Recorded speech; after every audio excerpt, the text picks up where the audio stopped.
Thank you.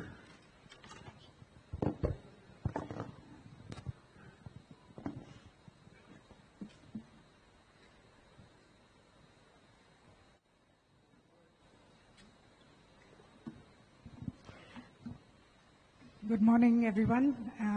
Thank you very much for coming here. Seeing all of you here today means a lot to me, a lot to all of us, especially after what has happened day before yesterday. As you know, I am one of the producers of the film, and with me is Abhishek Agarwal, who's also a producer, and Vivek Agnihotri, of course, who's also the producer and the writer and director of the film. The film, of course, in question is the Bengal Files. And we are here today because the state government and the Kolkata police, acting on orders from... Can you hear me now? Okay. So I'm saying we are here today because the state government and the Kolkata police, acting on orders from the highest authority, as you all know, forcibly stopped the trailer launch of our film.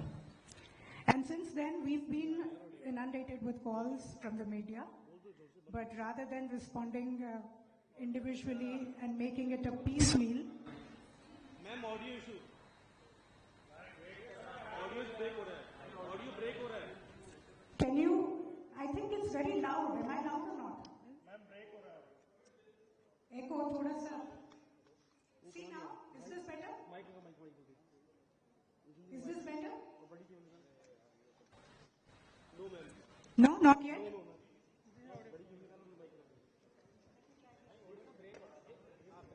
Break हो रहा है ma'am audio. Reverb कम कर सकते हैं? Hello, is this better? Hello. This is better? Okay, now? Yes, better ma'am. Better? Yeah, better one. Okay, so I was saying that yesterday, day before yesterday, we were trying to launch the trailer of our film, The Bengal Files, in Kolkata, and it was forcibly stopped by the state government and the police. And since then, we've been getting a lot of calls from the media, but instead of talking to each one separately and giving the same answers, we thought that as responsible producers, as responsible filmmakers, we should all come in one place and speak in one voice. Because this is not just a film, this is, in our perception, whatever happened day before yesterday, we look at it as a threat to our democracy, plain and simple. So let me give you a brief background. Around 2012, Vivek and I, we were thinking about making films, and we thought about making a trilogy. Now, trilogy in itself as a concept, very few filmmakers around the world have been able to achieve. And to my knowledge, if I'm not mistaken, in India, only the great Satyajit Ray and Mani Ratnam. Is there any problem at the back? Can we have some silence, please? Audio issue ma'am. Is there an audio issue now? Yes ma'am. Is there still an audio issue? Yes.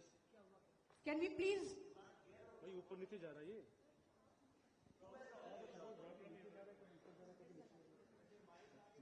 Mic में problem हो रहा है. There is a audio issue. Sir level increase high हो रहा है.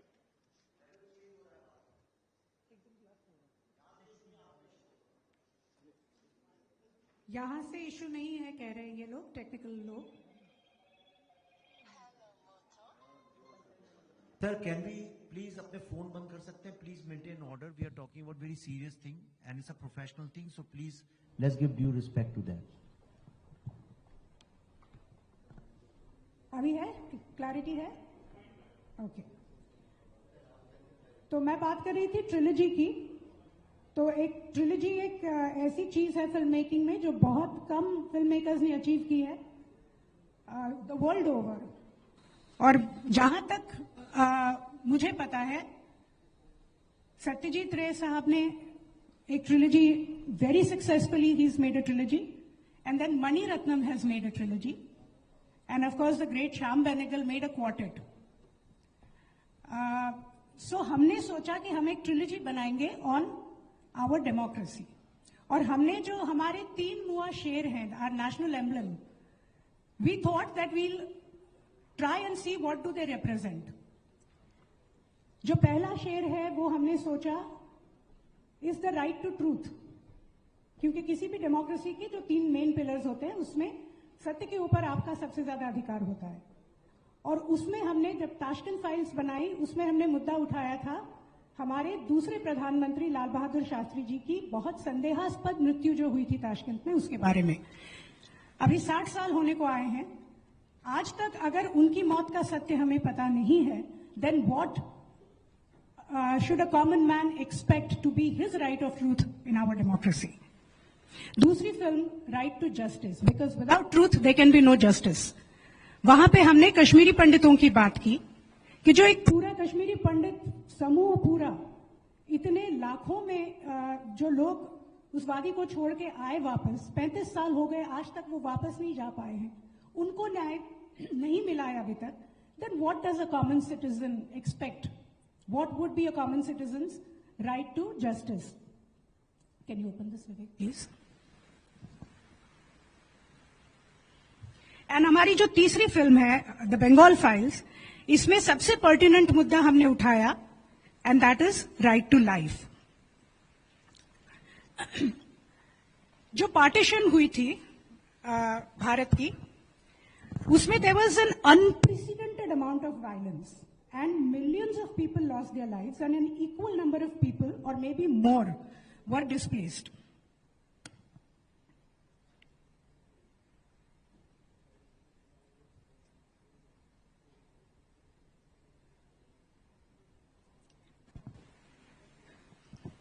Sorry. So there were so many people who were displaced. और हमारे जो रिसर्च में हमने देखा कि almost there are 78 years after our independence, और आज भी Bengal continues to witness the same horrors, because a case in point is what we've recently seen in Murshidabad. So do we as citizens of India, do we have a right to life? This is a very pertinent question that we've asked in the Bengal files. And we feel that it's the most important and defining films of our time, because जहां हमने 3 मुआ शेरों की बात की है, तो हमारे नेशनल एम्बलम में एक्चुअली 4 शेर हैं. चौथा शेर जो है वो हमें कभी दिखता नहीं, but it's always there in spirit, and that lion represents you, me, us, the people of India. It's we the people of India. And because this film of ours is rooted in Bengal, and we are tracing back to Direct Action Day massacres and the Noakhali genocide, and even the recent riots, we felt that it's most appropriate to launch the trailer in Bengal itself on August 16th, which is the anniversary of the Direct Action Day. Yet, as you all witnessed, you saw what happened. The government silenced us, and we feel that it's an act which is not only arbitrary, but it's also unconstitutional. And when our trailer was stopped, it was very laughable grounds, because they kept telling us that we didn't have some kind of a municipal permission and it was a private gathering inside a 5-star hotel. And the videos are all out. I'm sure you've seen the chaos that followed. In that, a lot of women journalists got hurt. You saw how I was also, very uncomfortable, and thanks to Vivek that we managed to get out of that. So I think somewhere along the line, we felt that the police, the government is forgetting the basic duty, and that is protecting its citizens, and especially the women. The modesty of women, I think that should have been the sole priority of the police, and their priority was to stop our trailer. This is what is happening. So what has happened that day was not merely an assault on the film, but an assault on democracy itself. The voice of the fourth lion, the people of Bharat, was suppressed and censored by the brute state power, exactly as the voices of ordinary citizens were crushed under the Mughal and the British Raj. The absence of dignity, the absence of value of life, which is the very theme of our film. And on this Black Day, the state government itself proved that our theme is correct. So with that, I am going to close my opening statement, and I'm going to hand over the mic to Vivek to give you detail of the journey and, of course, everything else that he would like to speak to you. Thank you very much. Thank you. Sorry for the hiccups छोटे मोटे, क्योंकि हम लोग कल ही कलकत्ता से रात को पहुंचे हैं और काफ़ी हम लोग अमेरिका में थे, 1 महीने से अपनी फिल्म की स्क्रीनिंग कर रहे थे. तो मैं आपको I just take you through exactly क्या हुआ, और मैं आपको एक ऐसा वीडियो दिखाने वाला हूं जिसे देख के मैं तो चौंक ही गया, आप लोग भी चौंक जाएंगे. पर वो आज पहली बार मैं किसी को दिखा रहा हूं, पर आपको मैं स्टेप बाय स्टेप 1 2 3 4 क्या हुआ. लेकिन अगर यहाँ दिखाएंगे तो हम लोग सामने नहीं आ जाएंगे, तो हाँ थोड़ा हम लोग मूव कर जाते हैं इधर किनारे. मैं आपको I take you step by step.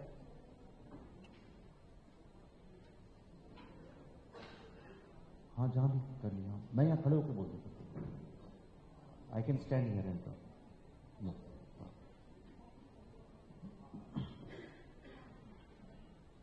हाँ नहीं, मैं यहाँ से कर. मैं आपको आपने 15 मिनट का स्क्रीनर देखा, आपको समझ में आ गया होगा इस फिल्म के पीछे कितनी मेहनत गई है. 20 मार्च 2020 को जब लॉकडाउन लगा था, हम लोग कश्मीर फाइल्स की शूटिंग पे जाने वाले थे, तो शूटिंग के लिए रुक गए, बंबई में जा नहीं पाए. तो हमारी जो रिसर्च टीम थी, हमने अगली फिल्म की रिसर्च चालू की, और तब से लेकर अब तक पिछले 5 साल में एक बहुत ही गहन अध्ययन के बाद, एक बहुत ही इंटेंसिव रिसर्च के बाद ये फिल्म ऐसी है कि पार्टीशन का सब्जेक्ट कोई अपने मन से कर नहीं सकता है. और इसमें चाहे लेफ्ट हो, चाहे राइट हो, चाहे वेस्टर्न हो, चाहे इंडियन हो, हमने 100 साल 102 साल के लोगों को ढूंढ के, जो सर्वाइवर्स थे उनके इंटरव्यूज किए.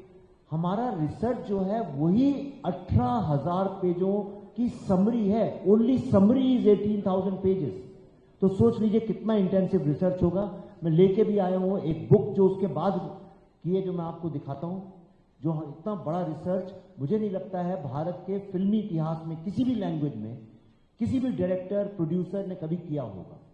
क्योंकि हम इसको अपनी बहुत जिम्मेदारी मानते हैं कि भारत में जब गांधी फिल्म बनी थी, जो कि उस वक्त कांग्रेस गवर्नमेंट ने बनवाई थी एनएफडीसी के थ्रू, उसने पूरे वर्ल्ड में इंडिया की फ्रीडम मूवमेंट को, सारे वर्ल्ड को बताया. और उसका कारण यह है कि आज आप किसी भी शहर में जाएंगे, आपको गांधी जी की स्टैचू मिलेगी, because of that one film. तो हमको ये रिस्पॉन्सिबिलिटी पता है अपनी कि एक फिल्म कितनी इंपॉर्टेंट होती है ऐसे सब्जेक्ट में. इसमें जितने इंडिया के हिस्टोरियंस हैं, एक्सपर्ट्स हैं, सबकी राय लेके ये फिल्म बनी है. जब मैंने सीबीएफसी में ये फिल्म दिखाई तो 50 सवाल खड़े हुए. इंडिया के बेस्ट हिस्टोरियंस को कमिटी में बुलाया गया, एग्जामिनिंग कमिटी में, रिव्यू कमिटी में. एक सवाल का हमने 100 डॉक्यूमेंट्स उनके सामने प्रेजेंट किए. ये फिल्म एग्जामिनिंग कमिटी के थ्रू गई, रिवीजन कमिटी के थ्रू गई, और तब जाके ये without any cut, without any modification, एक चेंज के बिना इस फिल्म को सर्टिफिकेट मिला. और जब सर्टिफिकेट मिला तो हम लोगों ने, अमेरिका में बहुत डिमांड थी इस फिल्म की, और हमें लगा कि हम अपनी फिल्म को as a Indian soft power use करें. और हमने वहां के पॉलिसी मेकर्स, वहां के मीडिया, ज्यू society, black society, Spanish society, और भी जितने परसिक्यूटेड लोग हैं, उनको ये फिल्म वहां जाके दिखाई. मैं आपको लास्ट में दिखाऊंगा, पर आप जो लोग जानते हैं शायद उनने देखा भी होगा कि ये फिल्म 400 सीट के जो थिएटर थे वो खचाखच भरे थे, और उतनी ही वेट लिस्ट थी. और वहां के टॉप कांग्रेसमैन, सेनेटर्स. और एक बड़े गर्व की बात आपको बताता हूं, शायद ही भारत के इतिहास में किसी और फिल्म के साथ हुआ है, कश्मीर फाइल्स के साथ हुआ था. हम जब अमेरिका गए थे तो वहां कैपिटल हिल में, कैपिटल हिल मतलब वहां की संसद, वहां की पार्लियामेंट, वहां पे हम लोगों को इनवाइट किया गया था उस फिल्म को प्रेजेंट करने के लिए. और इस बार फिर फिल्म रिलीज भी नहीं हुई है, और हमको वहां का कैपिटल हिल में इस बार फिर इन्वाइट किया गया द बंगाल फाइल्स को प्रेजेंट करने. और बहुत सक्सेसफुली वहां के कांग्रेसमैन और सेनेटर्स के सामने हम इसको प्रेजेंट किया, और भारत की अपनी बात वहां पर रखी. लेकिन जब ये फिल्म सक्सेसफुल होने लगी, अमेरिका में ही मुझे खबर मिली कि हमारे अगेंस्ट एक के बाद एक कई सारी एफआईआर फाइल की गई वेस्ट बंगाल में. और ये खुलेआम, ऐसा नहीं है किसी आम आदमी ने किया, किसी को पता भी नहीं है इस फिल्म के अंदर क्या है। आज पहली बार तो मैंने इस फिल्म की थीम यहां पे दिखाई है, इसलिए क्योंकि मैं चाहता था आपको दिखाई जाए। ये रातों रात हमने स्क्रीनर बना के आपके लिए तैयार किया है। टी शर्ट भी वही आप देख सकते हैं। तो जब इस फिल्म सक्सेसफुल होने लगी तो वेस्ट बंगाल में जो रूलिंग पार्टी है टीएमसी, उनके मेंबर्स ने हर जिले हर मोहल्ले में जाके हमारे खिलाफ एफआईआर फाइल करनी चालू की। और वहां की जो पुलिस है उसने ये तक नहीं हमको बताया, नोटिस में जो उनने एफआईआर हमारे पास आई, ये तक नहीं बताया कि कारण क्या है एफआईआर के पीछे। मैं आपको दिखाता हूं, जरा नंबर 3 एफआईआर कॉपीज जरा दिखाइए लोगों को, दिखाइए। नेक्स्ट। टीएमसी नेताओं ने दर्ज की एफआईआर, ये न्यूज है, ये मुझे वहां पता चली। नेक्स्ट दिखाइए, नेक्स्ट स्लाइड, नेक्स्ट स्लाइड। ये एफआईआर देखिए, नेक्स्ट स्लाइड। ऐसी तमाम है, ये देखिए, नेक्स्ट स्लाइड, ये देखिए, नेक्स्ट स्लाइड, नेक्स्ट स्लाइड। इसके बाद है कोई स्लाइड? या सो और ये सारे टीएमसी के वर्कर्स ओपनली सोशल मीडिया में लिख लिख के कर रहे हैं। आप मुझे बताइए, एक फिल्म जो रिलीज नहीं हुई, किसी को पता नहीं, और भारत के ऐसे पार्टीशन के ऊपर है जो सारे वर्ल्ड को पता चलना चाहिए, सारी दुनिया इसकी तारीफ कर रही है। जिसने ये फिल्म देखी है, लोग रोए हैं देख के कि क्या दुर्दशा हुई थी हमारी। और बल्कि वेस्ट बंगाल गवर्नमेंट को तो हमको आमंत्रित करना चाहिए, क्योंकि वेस्ट बंगाल की हिस्ट्री पे इससे डिफाइनिंग फिल्म कोई नहीं बनी आज तक। डायरेक्ट एक्शन डे का वो ब्लैक डे, नोआखली जेनोसाइड, जिसके कारण आज हमसे बंगाल छीन लिया गया, ईस्ट बंगाल बन गया, अब बांग्लादेश है। अगर वो 2 इवेंट्स नहीं हुए होते तो आज बांग्लादेश भारत का पार्ट होता और लाखों लोग नहीं मारे गए होते। और इतना ही नहीं, ये फिल्म तो बंगाल के गौरव के बारे में बात करती है। विश्व के इतिहास में फ्रांस के बाद एकमात्र ऐसी भारतीय स्टेट है जहां पे रेनेसांस हुआ, इंडिक रेनेसांस हुआ, उस ग्रेटनेस की बात करती है। नेशनलिस्ट मूवमेंट बंगाल से चालू हुआ, वेदांतिक मूवमेंट बंगाल से चालू हुआ, एक से एक महान लोग वहां पे पैदा हुए। उसके गौरव की हमने क्या खोया है। कलकत्ता वर्ल्ड की कल्चरल कैपिटल हुआ करती थी, कलकत्ता वर्ल्ड की इंडस्ट्रियल कैपिटल हुआ करती थी, वर्ल्ड के सेकंड मोस्ट इंपॉर्टेंट सिटी हुआ करती थी, और आज उसकी क्या दुर्दशा हो गई, हमने क्या खोया है। लेकिन इस फिल्म पे लगातार ruling party state power FIR file कर रहा है। इसके बाद जैसा पल्लवी जी ने बताया, चूंकि फिल्म डायरेक्ट एक्शन डे पे बेस्ड है, आप बताइए बॉलीवुड के जो लोग हैं अपनी फिल्म ईद पे रिलीज करते हैं, 16-15 अगस्त को करते हैं, 26 जनवरी को करते हैं, अपने जन्मदिन पे करते हैं। फिल्म की जो थीम होती है उसके हिसाब से करते हैं, उसमें कोई गलत बात नहीं है, सारी दुनिया में होता है। तो डायरेक्ट एक्शन डे पे बनी फिल्म को 16 अगस्त को कलकत्ता में रिलीज करना कौन सा गुनाह है। और आपने आज तक कभी, आप सब मीडिया में है, कभी किसी ट्रेलर को आप लोगों ने आज तक सिनेमा हॉल के अलावा कहीं और देखा नहीं होगा। सारे ट्रेलर सिनेमा हॉल में लॉन्च किए जाते हैं। मैं आज इतने साल मेरा करियर हो गया, मेरी हर फिल्म का ट्रेलर सिनेमा हॉल में लॉन्च हुआ है, कहीं और नहीं होता है। तो हमने भारत की एक बहुत बड़ी multiplex chain, number 1 multiplex chain के थिएटर में, वहां पे एक बहुत बड़े मॉल में, वहां पे हमने बुक किया और 16 अगस्त को हम वहां पे लॉन्च करने वाले थे। हमारे पास सारी परमिशन थी, हमारी टीम वरना जाती क्यों वहां पे। और ट्रेलर लॉन्च करने के लिए कौन सी ऐसी बहुत बड़ी परमिशन लगती है, हर दिन तो ट्रेलर लॉन्च होते हैं फिल्मों के। लेकिन जब मैं पहुंचा कलकत्ता एयरपोर्ट पे तो मुझे पता चला कि हम वहां पे लॉन्च नहीं कर सकते, और अनऑफिशियली हमको बताया गया कि इसके पीछे कारण यह है कि वो जो एरिया है उनके ऊपर पथराव हो जाएगा और उनके लिए पॉलिटिकली कलकत्ता में बिजनेस करना असंभव हो जाएगा। इस डर से उनने कहा कि प्लीज हमें माफ करिए, हम आपका ट्रेलर लॉन्च नहीं करेंगे, भले ही आपके पास सारे परमिशंस हों। हमने एक दूसरी थिएटर चेन को कांटेक्ट किया, उन्होंने भी हमको मना कर दिया। दिखाइए जरा नंबर 4 पीवीआर न्यूज, नेक्स्ट दिखाइए, नेक्स्ट दिखाइए, है उसमें नेक्स्ट। तो ऐसी बहुत सारे हैं, तमाम न्यूज ही पूरी सब जगह आप ही लोगों ने लिखी। पर मैं भी हारने वालों में से नहीं हूं, डरने वालों में से नहीं हूं। और एक फिल्म मेकर का, एक क्रिएटिव आदमी का, एक कवि का, एक थिएटर वाले का, एक लेखक का फिल्म मेकर का कर्तव्य होता है और मीडिया वालों का कि फ्री स्पीच के अगेंस्ट लड़ाई लड़ें। और आप जानते हैं मेरा पूरा करियर मैंने फ्री स्पीच के अगेंस्ट बहुत लड़ाई लड़ी है। तो हमने कहा हम इसको करेंगे।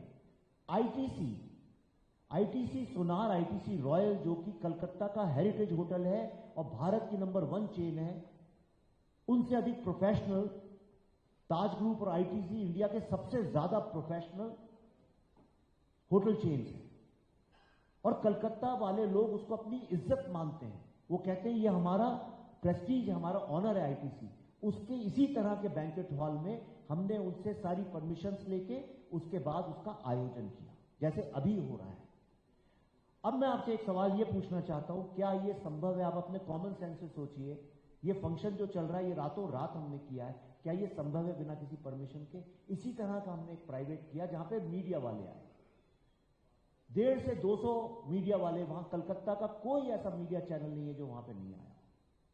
और वहां पे हमारा जब फंक्शन चालू हो गया, ऐसी स्क्रीन वहां पे भी लगी थी, बिल्कुल यही माहौल वहां था, वहीं से ये सब चीजें यहां आ गई हैं आज कल रात में। तो जब हमने शुरू किया, सब कुछ हुआ, बातचीत हुई, भाषणबाजी हुई, और जब ट्रेलर चलाने का वक्त आया, जैसे ही ट्रेलर को ऑन किया गया, इसी के जो मैनेजर थे उन्होंने ऐसे ही जगह थी बिल्कुल जैसा यहां आप देख रहे हैं, वहां आके वो खड़े हो गए। उन्होंने बोला ये ट्रेलर नहीं चल सकता है। उनसे पूछा गया कि भाई क्यों, अभी अचानक क्या हो गया?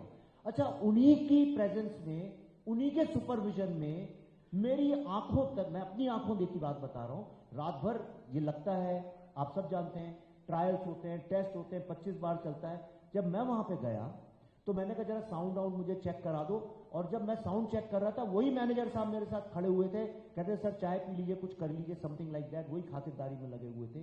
और उन्हीं की प्रेजेंस में सब कुछ हुआ, उन्हीं के सुपरविजन में हुआ, उनकी सारी सिक्योरिटी वहां थी, उनकी सारी टीम वहां पे थी, हमारी इतनी बड़ी टीम थी। आप मुझे खुद बताइए कि कैसे संभव है कि इतना बड़ा मीडिया और सब कुछ पहुंचे अगर किसी को प्रॉब्लम हो। और प्रोग्राम जैसे अभी चल रहा है, एकदम से कोई आ जाए अभी और यहाँ पे कह दे कि नहीं आप अगला वीडियो नहीं दिखा सकते। तो जब उनसे हमने पूछा कि भाई क्या प्रॉब्लम है, और बड़ी सभ्यता के साथ, कुछ ऐसा नहीं, क्या प्रॉब्लम है, तो जब पता चला प्रॉब्लम हो रहा है, तो सारा मीडिया जो है उठ के उनकी तरफ चला गया। जब उनकी तरफ गया और मीडिया वालों ने पूछा सर हमें ये बताइए क्या प्रॉब्लम है, मीडिया ने सिर्फ सवाल पूछा कि सर प्रॉब्लम क्या है। अगर आप मुझे बताइए, अगर कोई एक इतने बड़े होटल का मैनेजर अगर कोई प्रॉब्लम है तो बताएगा क्यों नहीं क्या प्रॉब्लम है?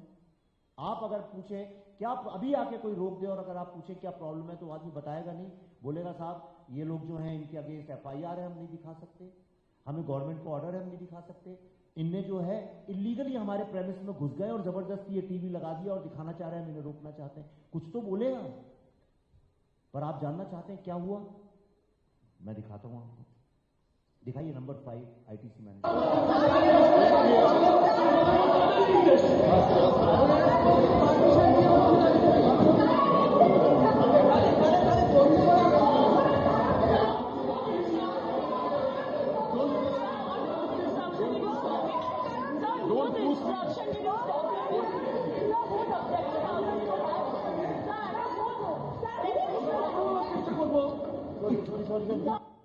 और इस तरह से मैनेजर साहब भाग गए वहां से। बाद में मुझे उन्हें जो पता चला मैं आपको बाद में बताऊंगा। पर उसी दिन सुबह मुझे खबर आई थी कि बहुत सारे TMC के मेंबर्स और पुलिस आने वाली है और हमारा प्रोग्राम किसी भी तरह से पॉसिबल ही नहीं होगा चला पाना। और ये लोग सुबह से सोशल मीडिया में लग रहे थे। अगर आप लोग थोड़ा रिसर्च का शौक रखते हो तो आप जाके चेक कर सकते हैं, आजकल तो बड़ा इजी है उसको सर्च करना। आप देखिए उस दिन सुबह लगातार सब लोग लिख रहे थे कि आप ये प्रोग्राम कर ही नहीं सकते, हम आपको चैलेंज करते हैं, होने ही नहीं दिया जाएगा। मैंने बहुत लाइटली लिया। हमें ये लगा कि उस शाम को हम लोग शहीद मीनार जाने वाले थे, जहां से सुहरावर्दी, जिनको बुचर ऑफ बंगाल बोला जाता है, जो चीफ मिनिस्टर थे उस वक्त बंगाल के, उन्होंने भाषण दिया था और उन्होंने कहा था कि अब तो या तो डिस्ट्रॉयड इंडिया रहेगा, डिवाइडेड इंडिया, और इतने हिंदुओं को मारो किया कि डेमोग्राफी चेंज हो जाए और मुस्लिम्स मेजॉरिटी में आ जाए, ताकि कलकत्ता जो है वो पाकिस्तान में चला जाए। तो हमने कहा उस जगह जाके वो लाखों लोग जो मरे थे उनको हम अपना ट्रिब्यूट देंगे। लेकिन तो मेरा ये शक था कि ये सारी पुलिस और वर्कर्स जो है वहां आने वाले हैं।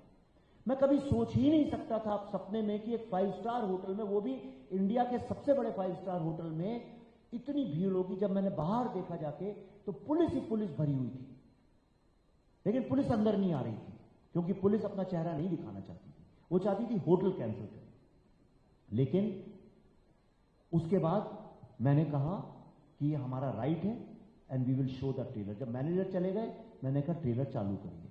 जैसे ही मैंने कहा ट्रेलर चालू करिए, ट्रेलर के 10 फ्रेम भी नहीं चले थे, पुलिस वॉक्स इन। और अब मैं आपको दिखाता हूं 2-3 छोटे छोटे वीडियोज, आपने देखे भी होंगे, काफी वायरल हो रहे हैं, लेकिन मेरा कर्तव्य है इसलिए मैं आपको दिखा रहा हूं, ताकि सारे फैक्ट्स आपके सामने आए और संदेह किसी बात का नहीं रहे। Number 6, trailer theatre.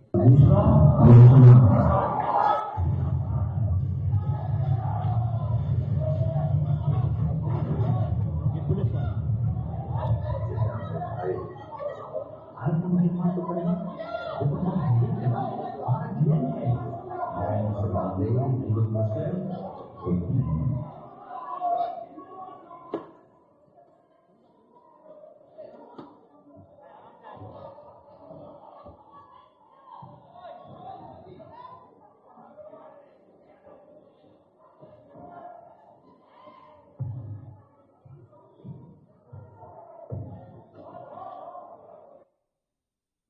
आप देख सकते हैं कई कर रहे हैं।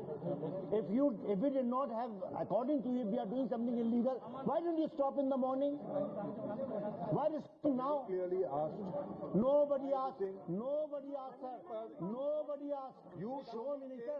Sir, ये bureaucratic excuses मुझे मत दीजिए। किसी का परमिशन दिखाइए। अगर सर यहाँ पे आप सब खड़े हैं, ये पुलिस वाले खड़े हैं, सुबह से यहाँ पुलिस खड़ी है, एक शब्द नहीं बोला किसी ने। चलते हुए शो में आपके सामने इनसे सवाल पूछे, मुझसे नहीं। Ask him, he's the government, not me. The Bengal Files का ट्रेलर यहाँ चलते हुए कलकत्ता में पॉलिटिकल प्रेशर के अंदर, रुकिए, पॉलिटिकल प्रेशर के अंदर पुलिस ने यहाँ पे किया है। सुबह से हजारों पुलिस यहाँ पे है। एक पॉलिटिकल पार्टी के वर्कर्स क्यों हैं यहाँ पे? एक फिल्म मेकर की आवाज को क्यों दबाया जा रहा है? भारत के पार्टीशन के ऊपर जो फिल्म बनी है क्यों दबाया जा रहा है? आज 16 अगस्त डायरेक्ट एक्शन डे है आज, और आज के दिन यहाँ पे हमारी आवाज को सप्रेस किया गया है। इसका सवाल इनसे पूछिए। Ask him the question.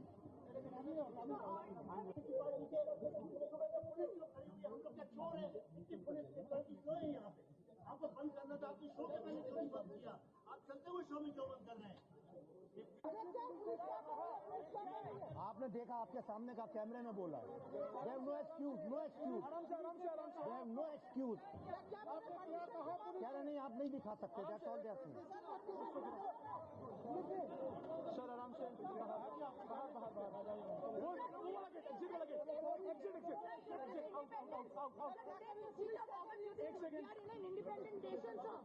No, we are not. Bengal has our own constitution. We have 2 constitutions, one ours, India's, and one Bengal's constitution. Democracy is dead in Bengal. तो वीडियोस को 50 में दिखा सकता हूं, लेकिन ये यूजर्स ने जो डाले हैं सोशल मीडिया में वही मैं आपसे शेयर कर रहा हूं, just to give you the factual content. आपको देख के समझ में आ रहा हो, आप मीडिया वाले कि क्या हुआ होगा। मैं एक चीज और यहां बताना चाहता हूं, आपने वीडियोस में कहीं दिखा नहीं दिखा कि बहुत सारे ऐसे भी लोग थे जो कि अभी आप बैठे हैं उसका पार्ट नहीं थे। जब ये क्योस चालू हुआ, सडनली पीछे बहुत सारे अननोन फेसेस जिनका मीडिया से कोई लेना देना नहीं है, वो सब भी घुसाए। मुझे बाद में ऐसा कई लोगों ने बताया कि वो सारे पार्टी वर्कर्स थे, और पुलिस और पार्टी वर्कर्स ने मिलकर अनकॉन्स्टिट्यूशनली हमारे ट्रेलर को रद्द किया। भारत के इतिहास में फिल्में तो बहुत सारी कैंसिल हुई हैं, कई सारी फिल्मों को बैन भी लगा है, पॉलिटिकल पार्टीज ने भी ऑपोजिशन किया है। 78 साल में लिस्ट है बहुत। शायद ये पहली बार भारत के इतिहास में किसी फिल्म के ट्रेलर को एक स्टेट गवर्नमेंट ने बैन किया है। अब सवाल ये उठता है कि ये कौन है इसके पीछे। ये हो सकता है कि कई उत्तेजित पार्टी वर्कर्स हो सकते हैं, कई पब्लिक के लोग हो सकते हैं जिनको आपत्ति हो, लेकिन मैं आपको एक ऐसा वीडियो दिखाने जा रहा हूं जो शायद आपने नहीं देखा होगा, जिसको देख के सारे तार एक दूसरे से जुड़ते हैं। और ये बहुत गंभीर बात है और बहुत डरावनी बात है। जिन लोगों ने इंडियन कॉन्स्टिट्यूशन की ओथ लेते हैं, हमारे जजेस, हमारे ministers, chief ministers, governors, president, ये लोग इंडियन कॉन्स्टिट्यूशन की ओथ लेते हैं। और इंडियन कॉन्स्टिट्यूशन में ये लिखा गया है कि स्टेट ऑफिशियल जो ये हैं इलेक्टेड, इनकी इनका ये धर्म है, इनकी ये ड्यूटी है, इनका ये कॉन्स्टिट्यूशनल ड्यूटी है कि ये कॉमन लोगों के राइट्स को प्रोटेक्ट करेंगे, खास तौर पे उनकी फ्री स्पीच को, उनकी सेफ्टी को। लेकिन अगर रक्षक ही भक्षक बन जाए तो कोई क्या कर सकता है? मैं फिर से बोलता हूं, अगर रक्षक ही भक्षक बन जाए तो क्या कर सकते हैं? हम और आप कॉमन लोग हैं, लेकिन अगर स्टेट की चीफ मिनिस्टर आप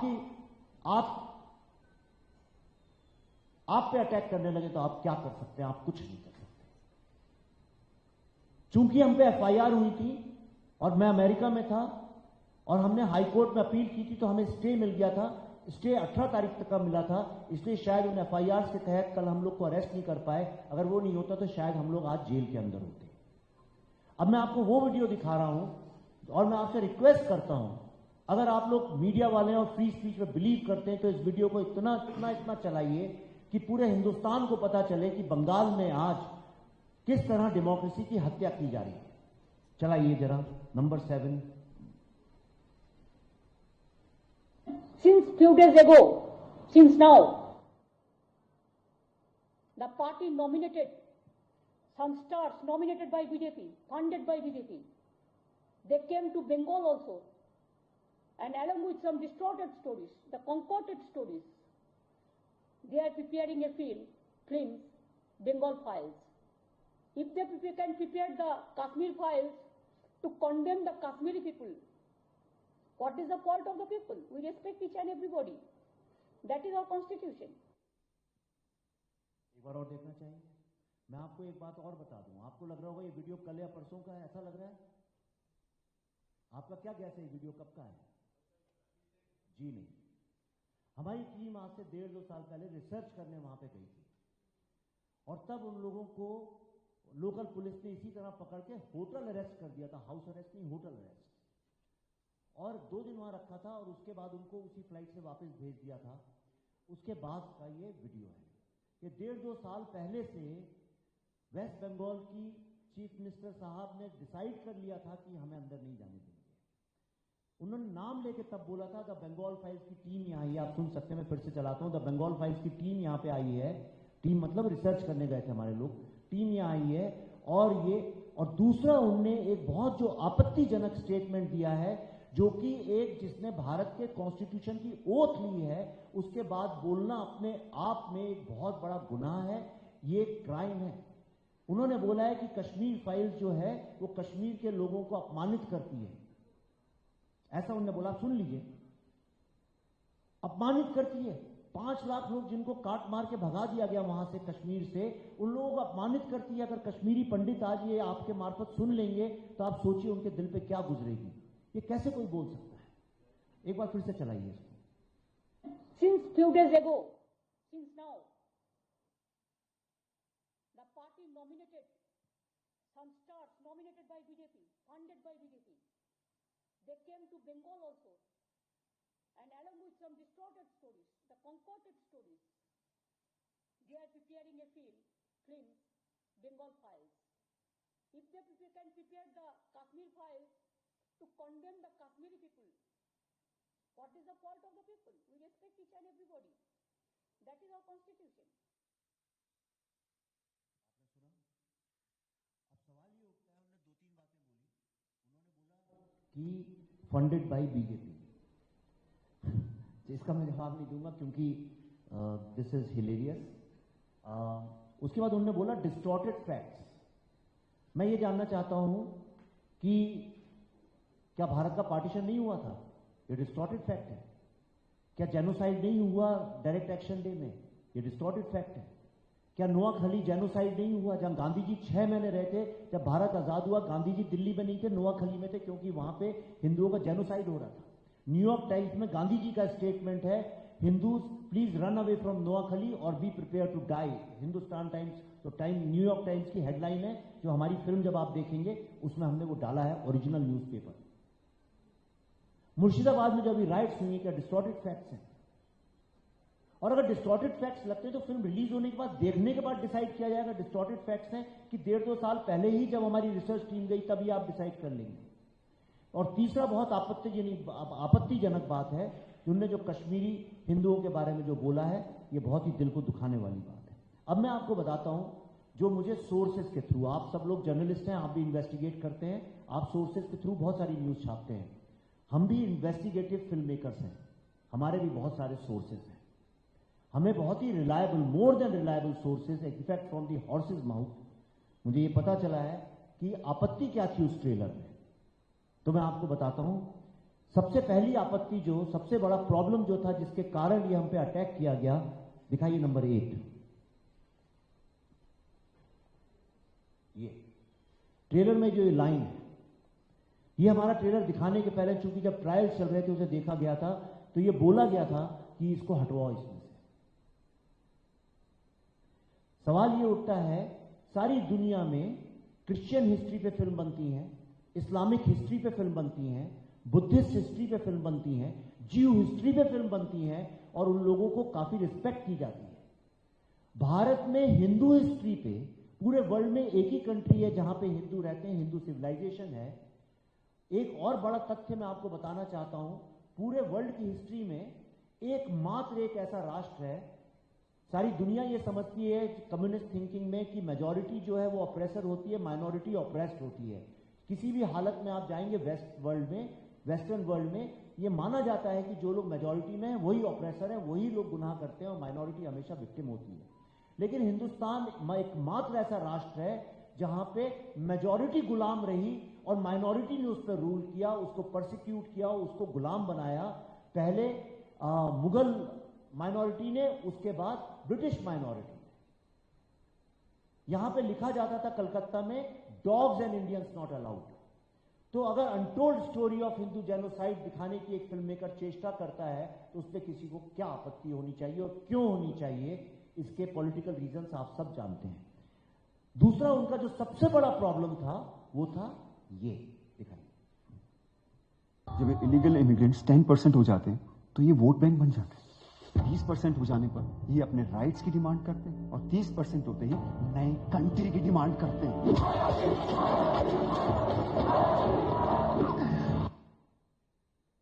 ये डेमोग्राफी चेंज का जो इशू था, इसको लेके प्रॉब्लम था। लेकिन आप जो भी बंगाल जाते हैं रिपोर्टिंग करने, बंगाल में आप बच्चे से पूछ लीजिए, खुद जाके देख लीजिए, demography change in Bengal is a reality. एक नेचुरल डेमोग्राफी चेंज होती है। अगर यहाँ पे समझिए कुछ यूपी के लोग आके अगर किसी एक कॉलोनी में धीरे धीरे बसते जाएं, वो एक नेचुरल डेमोग्राफी चेंज होती है, काम ढूंढने बिहार के लोग जैसे आते हैं। लेकिन जब स्टेट गवर्नमेंट खुद डेमोग्राफी चेंज को सपोर्ट करे और एम्पावर करे, तो ये एक सीरियस इंटरनल सिक्योरिटी की कंसर्न होता है। हमने इस मुद्दे को अपनी फिल्म में उठाया है डेमोग्राफी चेंज के, और इस बात को लेके वहां पे बहुत बड़ी आपत्ति थी, and this I have been informed from very reliable sources. मैंने आपको ये सब दिखाया। मैं आपसे ये कहना चाहता हूं कि ये जो फिल्म है, ये मेरी आवाज नहीं है, ये भारत के we the people of Bharat की आवाज है। This is the voice of every Indian. ये फिल्म 5 साल के इंटेंसिव रिसर्च के बाद बनी है। जैसा मैंने बताया, इसकी समरी ही 18,000 पेजेस की है। This is one of the most defining film ever on Hindu history. This is a film, आज से 100-200 साल बाद ये एक हिस्टोरिकल डॉक्यूमेंट बनेगा पूरे वर्ल्ड में। This film will establish the reality of our partition पे पंजाब से रिलेटेड फिल्में बनी हैं, पर जो लोग नहीं जानते मैं बता दूं कि पार्टीशन का जो कुरुक्षेत्र था, जिसके कारण पार्टीशन हुआ, वो था Bengal.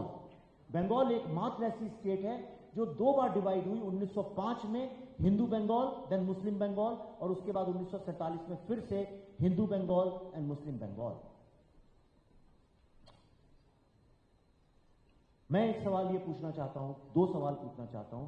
Why should Hindu history be banned in Hindustan? दूसरा सवाल मैं ये पूछना चाहता हूं, एक स्टेट जिसका नाम है वेस्ट बंगाल, क्या वहां 2 कॉन्स्टिट्यूशन चलते हैं? सीबीएफसी एक कॉन्स्टिट्यूशनल बॉडी है। उस फिल्म को सीबीएफसी ने सर्टिफाइड किया है। इस फिल्म को अमेरिका में दिखाया गया है। क्या कारण है कि वहां की स्टेट गवर्नमेंट, जैसा मैंने बताया, पहले चीफ मिनिस्टर ने आज से 1.5-2 साल पहले बोला था इस फिल्म को नहीं दिखाने देंगे। उसके बाद उन्हीं की पार्टी के वर्कर्स ने हमारे खिलाफ एफआईआर फाइल की गई। उसके बाद जिस थिएटर में हम दिखाना चाहते थे, उस थिएटर को कैंसिल किया गया। हमने जिस होटल में फिर दिखाने की कोशिश की वहां पे उसको कैंसिल किया गया। तो एक सवाल मैं आप सबसे पूछना चाहता हूं, क्या पश्चिम बंगाल में 2 कॉन्स्टिट्यूशन चलते हैं, एक भारत का कॉन्स्टिट्यूशन और एक रूलिंग पार्टी का कॉन्स्टिट्यूशन? इसका जवाब ढूंढने की आप लोग कोशिश करिए। मैंने आपको सारे फैक्ट्स दिखा दिए हैं, पर अब मैं लास्ट में अपने प्रेजेंटेशन में, उसके बाद we open to question and answers, अपने प्रेजेंटेशन में आपको मैं ये दिखाना चाहता हूं कि इस फिल्म जो हमने अमेरिका में दिखाई उसको लेके उसका क्या रिस्पॉन्स था। आप देखिए कि ऑडियंस क्या सोचती है फिल्म के बारे में। Please play the live. Ladies and gentlemen, we are ready for departure. Please.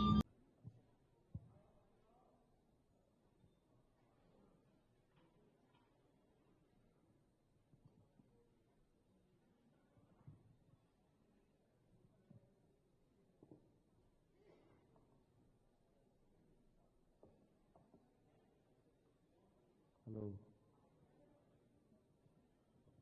Yeah, so somebody can conduct question and answers. Take it. Hello hello, hi sir, Vivek sir, how are you? मेरा सवाल यही है कि Kashmir file से लेके please बताएं आप कहाँ से हैं, क्या नाम?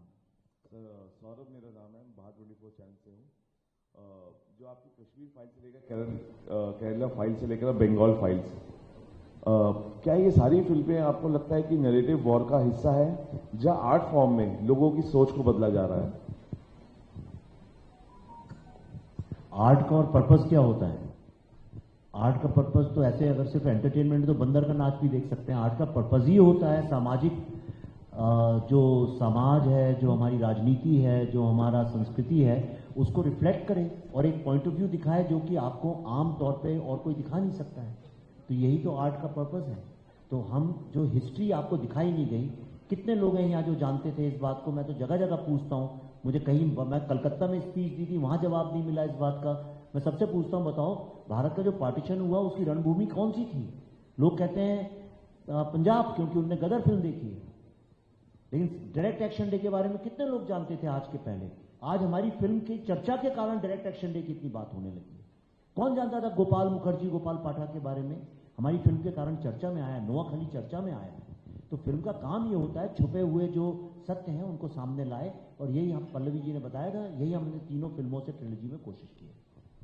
विवेक सर, आपकी जो आप कहाँ से हैं जरा? मेरा नाम शिवली है और हिंदुस्तान एक्सप्रेस अखबार से हूँ मैं। सर, आपकी जो फिल्में पहले बनी हैं, कश्मीर फाइल्स, ताशकंद फाइल्स और अब दी बंगाल फाइल्स, आमतौर पर लोगों के जहन में एक बात बैठ गई है कि विवेक जी जो है एक खास मकसद से फिल्में बनाते हैं।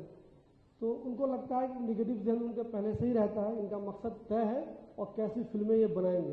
पहले आपने बहुत अच्छी फिल्में बनाई, लेकिन जब ये फाइल वाला सिलसिला शुरू किया आपने, तब लोगों को लगने लगा, पल्लवी जी को हम लोग बचपन से देख रहे हैं, बहुत फिल्मों में देखा, तो इनका भी लगने लगा कि दोनों हस्बैंड वाइफ जो है अभी दोनों ने तय कर लिया है कि हमें किस तरह की फिल्में बनानी है।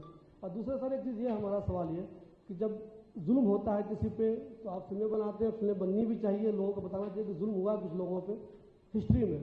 तो क्या जो गुजरात में दंगा हुआ था उस पर में हम आपसे उम्मीद करें कि आप इसी फाइल बनाएंगे, गुजरात फाइल?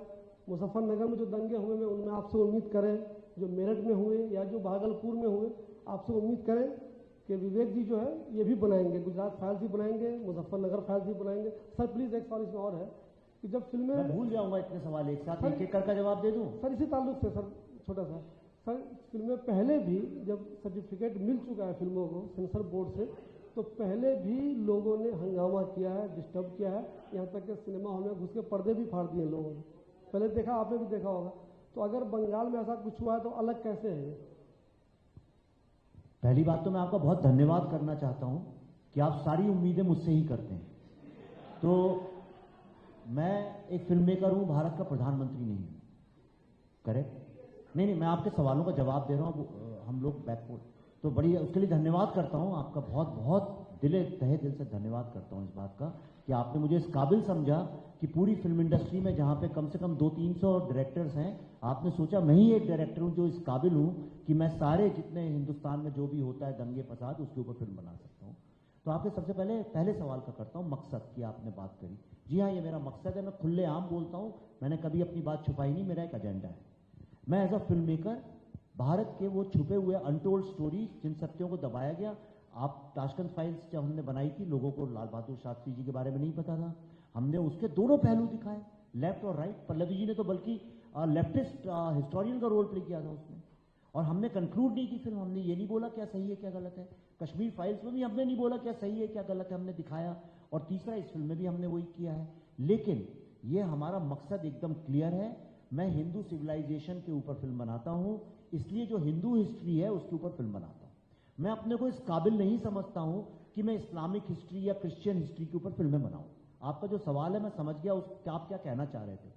उसके ऊपर बहुत लोगों ने फिल्में बनाई हैं, जैसे कश्मीर में जो इस्लामिक हिस्ट्री है कश्मीर की, उसके ऊपर मणिरत्नम साहब ने फिल्म बनाई है रोजा, उसके ऊपर विशाल भारद्वाज साहब ने बनाई है हैदर। आपने तो कभी उनसे ये सवाल नहीं पूछा कि साहब आपने ये सारी फिल्में, आमिर खान साहब ने बनाई थी फना, किसी ने फिजा बनाई थी, तमाम फिल्में, मिशन कश्मीर बनाई है, विधु विनोद चोपड़ा साहब महान डायरेक्टर हैं वो भी। आपने तो कभी उन लोगों से ये सवाल नहीं पूछा कि साहब आप जो फिल्म बना रहे हैं वो 90 के दशक में बेस्ड है, उसमें कश्मीरी पंडितों का जिक्र तक क्यों नहीं है। ये सवाल तो उनसे कभी कोई नहीं पूछता है। अभी अगर मैं, समझिए, अगर मैं आपको वहां पे एक इस्लामिक पॉइंट ऑफ व्यू से अगर फिल्म बनाता तो आप मुझसे कभी ये सवाल नहीं करते विवेक साहब आप दूसरा पहलू क्यों नहीं दिखाते हैं। लेकिन अभी आपने मुझसे पूछा, इसका मतलब सबकॉन्शियसली सबके दिमाग में ये बात बैठ गई है कि हिंदुस्तान में हिंदू हिस्ट्री की फिल्में नहीं बननी चाहिए। जब जोधा अकबर बनी तो किसी ने ये सवाल नहीं पूछा कि साहब उस वक्त में तो इतने सारे हिंदू उनके यहाँ काम करते थे और सारी उनकी गवर्नेंस वही चलाते थे, सारे इंटेलेक्चुअल्स वही लोग थे, उनको क्यों नहीं दर्शाया आपने अपनी फिल्म में। पर मैं समझता हूं आप मुझसे उम्मीद करते हैं कि मैं दोनों पहलू दिखाऊं, मैं कोशिश करूंगा। मैं अभी इतना परिपक्व नहीं हुआ हूं कि सारे इतने कंधे मजबूत नहीं है कि सारी दुनिया का बोझ उठा कर चल सकूं, पर मैं कोशिश करूंगा। धन्यवाद। नेक्स्ट। विवेक जी, मैं एक कौन सी न्यूज चैनल से?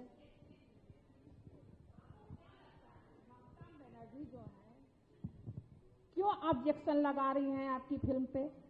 आपको क्या लगता है, आपकी नजर में क्या है? इतनी देर जो मैंने बताया लगता है आप हमें फिर से बता दीजिए। व्हाट्सएप तो नहीं चेक कर रही थी? नहीं, आप हमें फिर से बता दीजिए आपकी नजरिए में। फिर से क्यों बता दूं? मैंने इतनी देर तो बताया। फिर भी आप बता दीजिए। अब मैं नहीं बता सकता, तो मतलब ही नहीं है फिर प्रेस कॉन्फ्रेंस का। अगर मैंने इतने आपके सामने तथ्य रखे, अगर आपको, फिर भी मैं बता देता हूं, मुझे नहीं पता क्यों ऐसा हो रहा है।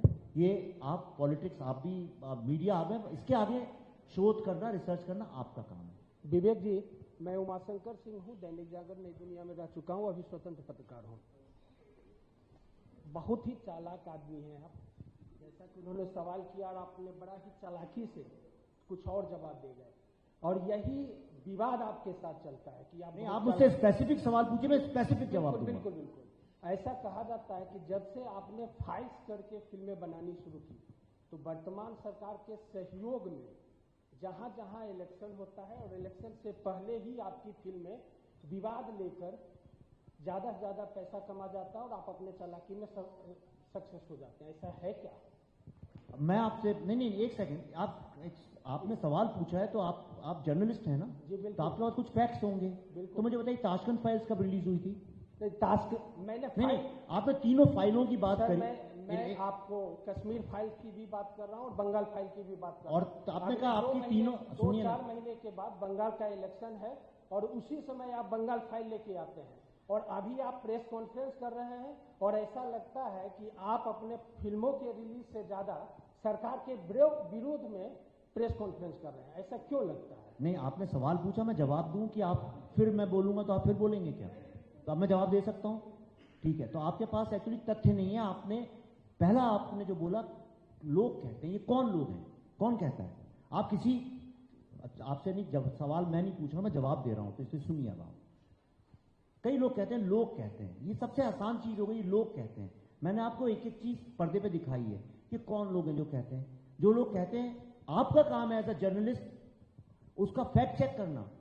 ताशकंद फाइल्स भारत का जो जनरल इलेक्शंस थे उसके इलेक्शंस खत्म होने के बाद रिलीज हुई, इलेक्शंस चालू होने के बाद रिलीज हुई। आप डेट चेक कर लीजिए। कश्मीर फाइल्स यूपी इलेक्शन खत्म होने के बाद जिस दिन रिजल्ट्स आए उस दिन रिलीज हुई, जिस दिन रिजल्ट्स आए। तो इसलिए आपके 2 फिल्मों के बारे में तो आप गलत हैं। तीसरा, बंगाल फाइल्स, अगला इलेक्शन कहां पे है? बिहार में। तो मुझे बिहार फाइल्स बनानी चाहिए थी। बंगाल का इलेक्शन है मार्च में, अप्रैल में है। और अगर मुझे इलेक्शन को कुछ करना होता तो मैं उस फिल्म को फरवरी में रिलीज करता, कोई भी मूर्ख होगा आदमी जो कि अप्रैल के इलेक्शन के लिए अभी रिलीज करेगा, वो बिजनेस नहीं समझता। सर, आप सुन लिए नहीं अभी? अब नहीं, आपने सवाल पूछा, मेरे को जवाब देने का राइट है, अब मैं जवाब दूंगा आपको, तो आप सुनिए पहले। चौथी बात यह है कि जो फिल्म डायरेक्ट एक्शन डे के बारे में है, जो फिल्म नोअखली राइट्स के बारे में, भारत के इतिहास के बारे में है, वो फिल्म किसी भी सरकार का कैसे फायदा कर सकती है? और अगर मेरे फिल्म बनाने से किसी का फायदा होता है तो पुण्य का काम है, इसमें क्या बुरी बात है? नहीं, मेरा ये कहना था कि आपने बोला लोग क्या कहते हैं, आपने बोला कि मैं भी सूत्रों पर विश्वास करता हूँ, मेरे भी सूत्र होते हैं। उसी तरह मैं बोलता हूँ कि कौन बोल रहे हैं, तो गोपाल मुखर्जी के पोते शांतनु मुखर्जी बोल रहे हैं, जिनका आधार लेकर आपने फिल्म बनाया है। ये पहली बात नहीं, तो पहली बात तो आपको कुछ पता नहीं है, फिल्म गोपाल मुखर्जी के आधार लेके बनाया नहीं गया, सुन लीजिए ना। पहली बात तो गोपाल मुखर्जी का उसमें मुश्किल से इतना सा एक बिट है, वो भी इंस्पायर्ड कैरेक्टर है। मैं उसके इतिहास में नहीं जाऊंगा। शांतनु जी का खुद का इंटरव्यू देख लीजिए, मैं आपको अभी सारे लिंक्स दे सकता हूं। गोपाल मुखर्जी का बीबीसी पे एक इंटरव्यू है, उस इंटरव्यू में जो उनने बोला है हमने सिर्फ उतना दिखाया है। मुझे गोपाल मुखर्जी की जिंदगी, पॉलिटिक्स, उससे कुछ लेना देना नहीं है। ही वॉज अ हीरो, मैंने उनको हीरो की तरह दिखाया है। उनको बंगाल के जो लोग हैं उनको हीरो मानते हैं, मैंने उनको हीरो की तरह दिखाया है। और कल ही मैं उनकी मूर्ति का इनॉग्रेशन करना था कलकत्ता में, इस क्योस के कारण कर नहीं पाया। जिन लोगों ने मूर्ति बनाई थी वो मेरे होटल में आके उसी मूर्ति की फोटो मेरे से कटवा के उन्होंने इनॉग्रेशन किया, सिक्योरिटी के कारण मैं जा नहीं पाया।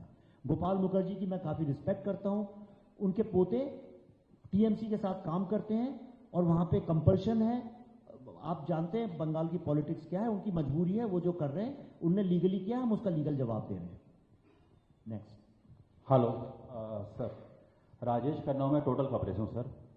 आपने कहा कि आप हिंदुज्म के ऊपर बनाते हैं, जो यहाँ पर जो भीड़ होते हैं पंजाब में जो है कि करीबन जो है कि जो एक आंकड़ा लगभग है कि 20,000 हिंदू वहाँ पे भी ऐसे जेनोसाइड हुए, जब वहाँ पर जो है कि ऐसा हुआ, तो क्या उसके ऊपर भी आप कुछ ऐसा बनाएंगे या बनाने की कुछ ऐसा? आप लोग एक लिस्ट दे दीजिए कहाँ पे क्या क्या हुआ और फिर मैं चुन लूंगा उनमें से किस किस पे फिल्म बनाना है। पर हाँ, आपने अच्छी बात करी है, वो सत्य है, लेकिन एक बहुत बड़ी समस्या है। अगर कोई मुझे गारंटी दे कि उस सब्जेक्ट पे फिल्म बनाऊंगा और उसके बाद मुझे कोई रोकेगा नहीं, मैंने फिल्म रिलीज हो पाएगी, तो मैं बनाने को तैयार हूँ। आप अच्छी फिल्में बनाते हैं, जो आप फाइल्स बनाते हैं, कश्मीर फाइल बनी, लेकिन कहीं भी नेशनल अवार्ड वगैरह पे या कहीं और अवार्ड जो है कि उसमें कहीं नहीं, तो इसके बारे में आप क्या कहना चाहेंगे? क्या उनको कश्मीर फाइल्स, ताशकंद फाइल्स को 2 नेशनल अवार्ड मिले थे, कश्मीर फाइल्स को 3 नेशनल अवार्ड मिले थे, तो ऐसा नहीं है। Next. Vivek sir, Himanshu this side from news box. जी सर, मेरा आपसे सवाल है कि कौन है, कहाँ है सर? This side. हाँ ओके, सो सर आप कहाँ से बताइए तो? Sir from news box sir. Okay sir, जब भी आप कोई फिल्म बनाते हैं, लाइक बंगाल फाइल्स से पहले कश्मीर फाइल्स थी, तो ऑफकोर्स कंट्रोवर्सी थोड़ी सी सब्जेक्ट रहती है और खुद ब खुद वो चल के आ जाती है, लेकिन जिस स्टेट के ऊपर वो फिल्म होती है वहाँ के पॉलिटिशियन से लेकर सीएम को लेकर थोड़ा सा उनके ऊपर उनको दिक्कत हो जाती है, फ्यूचर के लिए या प्रेजेंट के लिए या पास्ट के लिए। अब ये फिल्म बंगाल फाइल्स जो है एक बंगाल बेस्ड पर एक स्टोरी है, वहाँ ममता बनर्जी वहाँ की सीएम है, जैसा कि हम कल परसों से वहाँ कंट्रोवर्सी देख रहे हैं खुद ब खुद। बहुत अच्छा सब्जेक्ट है, सबको देखना चाहिए, मैं खुद कहता हूँ, लेकिन वहाँ के सीएमओ के लिए थोड़ी सी तकलीफ हो जाती है। ममता बनर्जी की बात करते हैं तो जिस सब्जेक्ट पर ये फिल्म है, जिस स्टेट को लेकर ये फिल्म बनाई गई है, अगर ये फिल्म वहीं रिलीज नहीं होगी तो अगर वहाँ के लोग उसको नहीं देख पाएंगे तो उनके लिए बहुत दिक्कत हो जाएगी। तो कल जितनी कंट्रोवर्सी हुई है, तो आपको लगता है कि बंगाल में इस फिल्म को जो है रिलीज किया जाएगा, किस तरीके की स्ट्रेटेजी आप यूज करेंगे वहाँ रिलीज करने के लिए, क्योंकि वो तो रोकेंगे उस सब्जेक्ट को वहाँ रिलीज होने के लिए, तो आप किस तरीके से उसको देखते हैं? हमारी फिल्म कॉन्स्टिट्यूशनली हमें राइट है दिखाने का, हम कॉन्स्टिट्यूशन से जाएंगे, लीगली जाएंगे। अगर वो रोकेंगी तो हम लीगल कोर्स लेंगे उसका। और हम क्या कर सकते हैं, हम तो एक कॉमन सिटीजन है आपकी तरह से। अगर कल को पुलिस पकड़ के हमको लाठी मारने ही लगे जबरदस्ती, तो हम क्या कर सकते हैं? 10 पुलिस वाले मारे तो एक आदमी क्या कर सकता है? हम कोशिश करेंगे कि ऐसा ना हो, और हम प्रार्थना भी करेंगे स्टेट गवर्नमेंट से कि उनको सद्बुद्धि मिले, ऐसा वो ना करें, क्योंकि अगर वो ऐसा करेंगी तो मेरा तो जो होगा नुकसान हमारा, लेकिन जो बंगाली कम्युनिटी है वो बहुत खफा हो जाएगी, क्योंकि ये फिल्म जो है, जिस आपने देखा कितने बंगाली लोग हैं, वो यानी मैं तो बनाऊं तो आपको कम से कम मैं 1000 बंगाली लोग जिनने फिल्म देखी है उनका रिएक्शन दे सकता हूं। इसको तो ये भारत की फिल्म है, मैं आपको सच बता रहा हूं, ये भारत के हर व्यक्ति की फिल्म है। यहां हम बैठे तो सवाल जवाब हो रहा है, आप फिल्म जब देखेंगे, मैं आपको एक किस्सा बताता हूं। जितने थिएटर्स में फिल्म हुई, जब फिल्म खत्म होती है लोग अगले 5-7 मिनट तक सीट से हिलते नहीं है, just to give respect to our history. ये बहुत रिस्पॉन्सिबिलिटी से, बहुत सिंसियरिटी से फिल्म बनी है, इस पे कोई ऑब्जेक्शन नहीं ले सकता। और बंगाली लोग तो गर्व करेंगे इस फिल्म पे। और आप देख लीजिए सोशल मीडिया में भर भर के लोग यही लिख रहे हैं कि थैंक यू कि आप हमारी हिस्ट्री दिखा रहे हैं बंगाल की पहली बार। Anybody else? विवेक जी इधर, Abhishek sir, I am Pranav here, ये सामने आपके, मैं प्रणव प्रखर हूँ विजन टेलीविजन से। Boldest film ever, so I think this speaks a volume for what you are doing. लेकिन बड़ी बात यह है कि फिल्म के पीछे भी फिल्म बन गई, तो ये आपकी पब्लिसिटी का एक माना जाए, एक काबिलियत माना जाए, या ये माना जाए कि you are under tremendous stress? अगर मैं अपनी बात करूं, मैं तो वाकई में हम तीनों लोग, आप देखिए अभिषेक जी का चेहरा कैसे ये बेचारे स्ट्रेस में लग रहे हैं, ठीक है। पल्लवी जी तो एक्ट्रेस हैं तो थोड़ा मुस्करा लेती हैं, मैं तो वाकई में स्ट्रेस में हूं। मैं आपको फ़ोन पे दिखा सकता हूं मेरी रिंग से, मैं 4 घंटे भी नहीं सो पा रहा हूं पिछले 2-3 दिन से। मैं बहुत परेशान हूं, इसलिए किसी भी फिल्म मेकर को ये अच्छा नहीं लगता। आप बताइए, आप एक आर्टिकल लिखें और उसे कोई फाड़ दे, आपको कैसा लगेगा? तो पर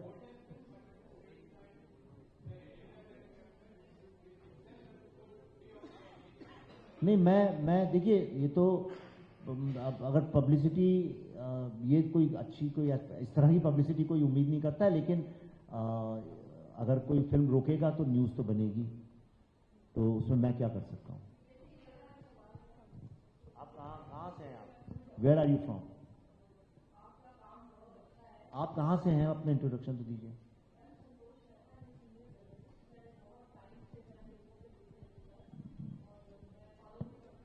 पूछिए, ये पूछिए।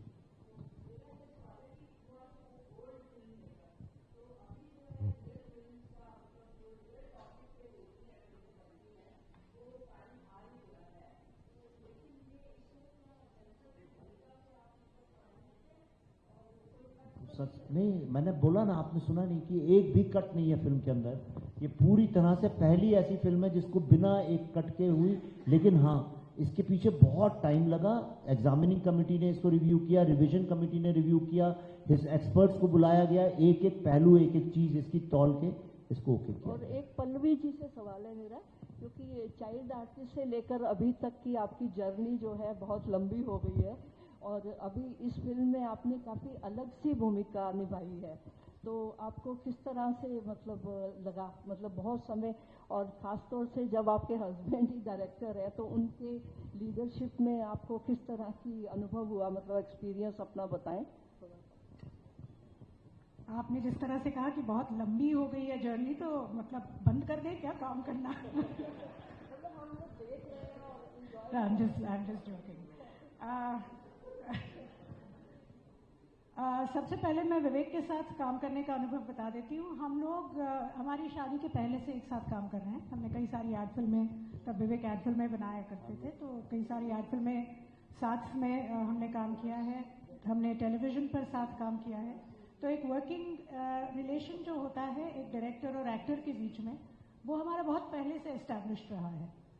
और जब से आई एम बुद्धा हमने फॉर्मुलेट किया है हमारा production, Buddha in traffic jam जो फिल्म बनाई थी विवेक ने 2011 में, उसके बाद से हमने we form this company. So we work together very well as partners also. लेकिन आपत्ति सिर्फ एक ही होती है साथ काम करने की कि एक ही कमरे से उठ के बाहर आते हैं, एक ही लिविंग रूम में आमने सामने बैठ के चाय पीते हैं, फिर दोनों जाके अंदर एक एक करके तैयार होते हैं, फिर एक ही ऑफिस में जाते हैं, फिर पूरा दिन इकट्ठा काम करते हैं, फिर शाम को वापस आते हैं, लिविंग रूम में एक दूसरे के सामने बैठते हैं और फिर एक ही कमरे में वापस सोने के लिए चले जाते हैं। तो ये कभी कभी स्पेस की प्रॉब्लम हो जाती है। ऐसा लगता है कि भाई या तो आप चले जाओ कहीं पे या मैं कहीं पे चली जाती हूँ कुछ दिनों के लिए। तो बस apart from that I think we work very well together. और जहाँ तक ये माँ भारती के कैरेक्टर की बात है, I think I am at a good place age wise, experience wise as an actor. मुझे नहीं लगता 10 साल पहले मैं इस तरह के कैरेक्टर को हैंडल कर पाती, क्योंकि आपको जीवन में भी थोड़ा परिपक्व होने की ज़रूरत होती है। आपको जीवन बहुत कुछ सिखाता है, और उस सीख से आपके अभिनय में भी बहुत परिवर्तन आता है। तो शायद ये सही समय था माँ भारती प्ले करने का। Thank you. एक second, will take only 2 question. हम सबकी फ्लाइट्स हैं, will miss our flight. My last question, Vivek ji, let her ask. एक सेकंड, लेट हर आस्क। या so this is Prachi from India Today. So as we see, the film is based in Bengal and it shows the atrocities that the people face. So my question to you is, would you like to have a face-to-face sit-down with Mamata Banerjee to sort it out? And do you think she would agree to have a conversation face-to-face? I would love to, and through you, if this message can reach her, I'll really appreciate it. I would love to have a conversation with her or anybody who wants, and together, I would like to gift her a T-shirt and say, thank you very much. Thank you, sir. विवेक जी एक सवाल। All right. विवेक जी sir, अब All right, everybody. Thank you. One last question, sir. Thank you so much. We have time constraints, but thank you so much for your time.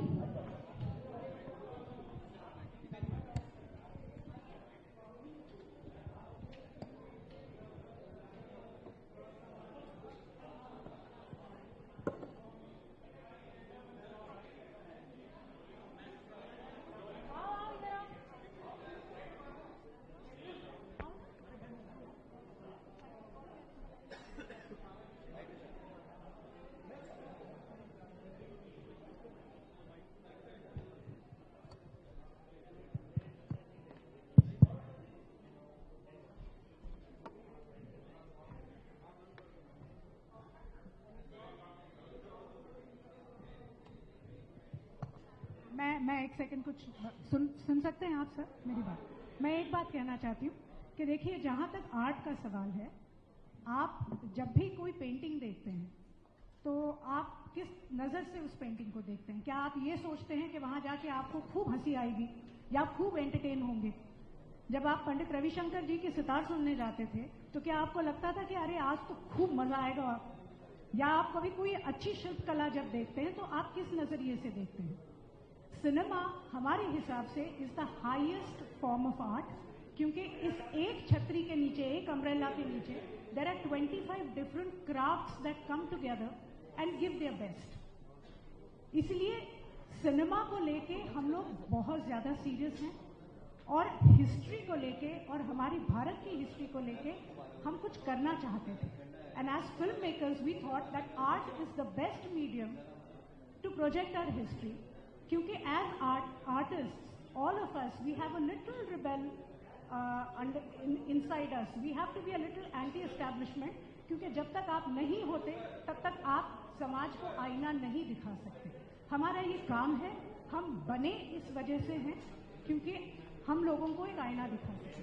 तो ये हमारा जो काम है, उस काम को लेके आपने कुछ एक सवाल पूछे, दे वर हाईली अप्रिशिएटेड, लेकिन बहुत ज्यादा पॉलिटिक्स और कंट्रोवर्सी और ये सब अगर हम लोग पहले ही बात करते हैं तो वो फिल्म बनाने का एक जो मजा होता है, एक आर्टिस्ट का जो एक हाई होता है, वो निकल जाता है। तो मेरी प्लीज आपसे विनती है, हमारे साथ तो खैर ये प्रेस कॉन्फ्रेंस खत्म हो गई है, लेकिन for anyone please let the film first release before asking such questions. Thank you very much.